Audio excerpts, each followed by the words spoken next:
पश्चिम बंगाल की राजनीति में शिक्षा विभाग से जुड़ी एक बड़ी खबर सामने आई है और राज्य सरकार ने मदरसों के व्यापक सर्वेक्षण का आदेश जारी किया है। और सरकार की ओर से जारी अधिसूचना के अनुसार सभी जिला अधिकारियों को मदरसों में के कामकाज और उनके बुनियादी ढांचे और उनकी कानूनी स्थिति का ब्यौरा तैयार कर 5 जुलाई तक रिपोर्ट सौंपने के निर्देश दिए हैं। और इस सर्वे का उद्देश्य मदरसों शिक्षा में भविष्य की योजना के लिए एक अद्यतन और पारदर्शी डेटाबेस तैयार करना है। प्रशासन ने स्पष्ट किया है कि यह कवायद केवल प्रशासनिक जानकारी जुटाने के लिए है और फिलहाल किसी भी संस्थान को बंद करने या छात्रों को हटाने जैसी कोई कार्रवाई नहीं की जाएगी।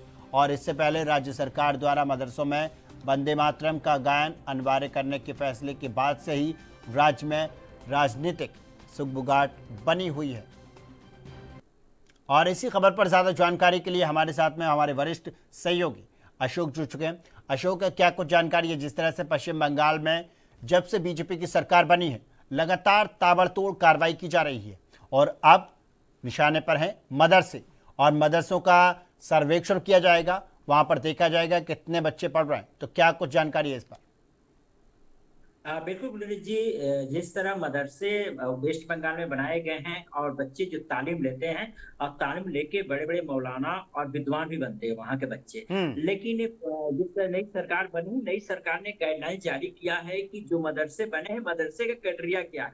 अगर बच्चे आपके पास कितने रखने हैं और उतनी बच्चा रख रहे हैं या नहीं रख रहे हैं, कि उससे ज्यादा तो नहीं रख रहे हैं, और किस बोर्ड के तहत आपका मदरसा रजिस्ट्रेशन किया गया है, ताकि पूरी खाका तैयार किया जाए और सरकार के पास वो खाका हो कि अगर कभी भी जरूरत पड़े अगर वैसे बच्चों को, ताकि एक वहां से डायरेक्शन जारी हो, बच्चे उपलब्ध हो जाए। तो कहीं ना कहीं देखिए अन्य राज्यों में भी मदरसे चल रहे हैं, लेकिन कई जगह कमियां पाई गई थी। लेकिन इसी कमियों को दूर करने के लिए सरकार ने साफ तौर पर कहा है कि आपके पास कितने टीचर्स हैं, क्या क्वालिफिकेशन है, कहाँ के रहने वाले हैं, इनकी घुसपैठियों जिस तरह मामला वेस्ट बंगाल में गर्माते आ रहा है। और इससे निपटने के लिए सरकार जो है पूरी तरह से अल्टीमेटम दे दिया है जिला अधिकारियों को कि 5 जुलाई तक, यानी 5 जुलाई तक सभी जिलाधिकारियों को रिपोर्ट सौंपना है। और जिलाधिकारी जो है एजुकेशन अधिकारियों के साथ वहां पर जाएंगे और पूरी तरह से जांच करेंगे कि बच्चे कहाँ के रहने वाले हैं, उनका आधार कार्ड कहाँ का है, किनके बच्चे हैं, किस तरह का वहाँ पे तालीम दिया जा रहा है। क्योंकि देखिए जो बच्चे मदरसे के होते हैं, एक्टिव बच्चे होते हैं, अगर उनको मदरसे की सही तरीके से ज्ञान दिया जाए तो कभी भी भड़काऊ भाषा नहीं देते हैं, क्योंकि वो अपने से काफी डरते हैं। तो कहीं ना कहीं सरकार को इस बात को डर है कि जिस तरह घुसपैठियों का जिस तरह मामला आया था, घुसपैठी जो जा रहे हैं बांग्लादेश में, उनके तो बच्चे तो इस पर भी कहीं ना कहीं नजर रखी जा रही है। और यही कहा गया है कि साफ तौर पर डीएम को निर्देशित दे दिया गया है कि जिले का मालिक डीएम होता है और डीएम की निगरानी की जांच होगी और जांच होने के बाद पता चलेगा कि आपके यहाँ बच्चे हैं तो बच्चों की क्या स्थिति है, बच्चों को आप खाने में क्या दे रहे हैं, बच्चों को कैसे रख रहे हैं। क्योंकि हमारे भारत के बच्चे हैं, न किसी जाति समुदाय से कहीं से बच्चे नहीं आते हैं।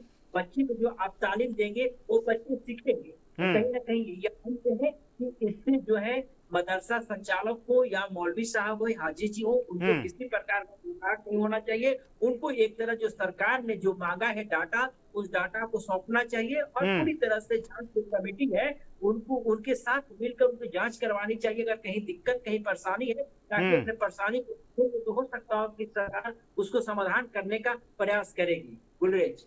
अच्छा अशोक, एक सवाल लोगों के जहन में रहता है, पूरे देश में मदरसे और गाय को लेकर राजनीति होती है और इस पे अक्सर हमने देखा है कि वोट बैंक की राजनीति होती है और सत्ता में आते भी हैं लोग। और जिस तरह से मुस्लिम समुदाय ने गाय को लेकर ये कहा कि गाय को राष्ट्रपति घोषित किया जाए, जब सरकार ये चाहती है और धार्मिक भावनाएं से जुड़ी हुई हैं गाय से, तो गाय को राष्ट्रपति घोषित करने में क्या दिक्कत है, पहला। और दूसरा सवाल ये कि मदरसों को लेकर हमने देखा अलग अलग राज्यों में जिस तरह की राजनीति होती है और इसका वोट बैंक के लिए इसका फ़ायदा भी उठाया जाता है। तो क्या ये ज़रूरी नहीं है कि मदरसों को पूरी तरह से बंद कर दिया जाए और बंद करने के बाद में मदरसों में जो पढ़ाई होती है वो स्कूलों में की जाए? अगर कोई व्यक्ति उर्दू पढ़ने का इच्छुक है तो उसे ऑप्शन दे दिया जाए, उर्दू पढ़ ले, और अगर कोई पढ़ना चाहता है संस्कृत तो संस्कृत का ऑप्शन दे दिया जाए। तो दोनों ऑप्शन मिल जाएंगे तो अलग से टीचर हो जाएगा, तो ये चीज़ें भी ख़त्म हो जाएंगी और राजनीति भी ख़त्म हो जाएगी। इस पर क्या लगता है आपको? देखिए, जो हमारा भारत देश है, हम्म। दूसरी तरफ का हमारा देश है, ये सभी धर्मों का सम्मान करता है। जिस तरह आपको हिंदू में यदि आप जाएँगे, तो हम्म। उनके लिए भी एक संस्कृत की पढ़ाई की जाती है, उसमें विद्वान पैदा होते हैं, जो मंत्रों के माध्यम से शादी-विवाह हम्म। कराते हैं या गृह प्रवेश कराते हैं। हम्म। उसी तरह एक धार्मिक स्थल पे जो होता है, मदरसा होता है, उसमें कुरान की पढ़ाई की जाती है, हम्म। कुरान पढ़ाया जाता है, कि अपने धर्म के बारे में बताया जाता है। यदि हम्म। गुलेज आप किसी भी धर्म में जाएँगे, तो किसी भी धर्म में हिंसा की बात नहीं की गई है, हम्म। सब अहिंसा की बात की गई है। हम्म। लेकिन यहाँ पे ऐसे कुछ नेता हैं वोट का राजनीति करके मदरसा, मस्जिद, मंदिर करके हवा उठाते हैं और पूरी तरह दंगा करा देते हैं। हम्म। लेकिन मदरसा एक स्वच्छ माना जाता है और हम्म। संस्कृत विद्यालय वो भी स्वच्छ माना जाता है। जब उनके बच्चों से यदि आप बात करेंगे, तो आपको लगेगा कि वास्तव में हम एक पढ़े-लिखे लोगों से बात करते हैं। हम्म। लेकिन कुछ वैसे असामाजिक तत्व उसमें एंटर कर जाते हैं, जो बच्चों को भड़काऊ भाषण सिखा देते हम्म। हैं। वैसे बच्चे करके भी आप देखते हैं कि आतंकवादी भी बन जाते हैं, हाथ में हथियार ले लेते हैं, हम्म। वैसे कम बच्चे होते हैं। लेकिन जिस तरह हमने बताया, एक धार्मिक पढ़ाई की जाती है, धर्म के बारे में बताया जाता है, तो हम्म। मदरसा बुरा नहीं है। और मदरसा हमने मदरसा की नज़दीक से हमने देखा है, हमने कुरान के बारे में मुझे हल्का-फुल्की जानकारी है, कि बहुत कुछ हमने कुरान में जो लिखा है, आयात जो लिखे गए हैं, हम्म। उनमें बहुत कुछ हमने लिखा है, अच्छी-अच्छी बातें लिखी गई हैं। और बहुत से लोग बिल्कुल अशोक जी, बहुत बहुत धन्यवाद आपका इस पर ज़्यादा जानकारी के लिए।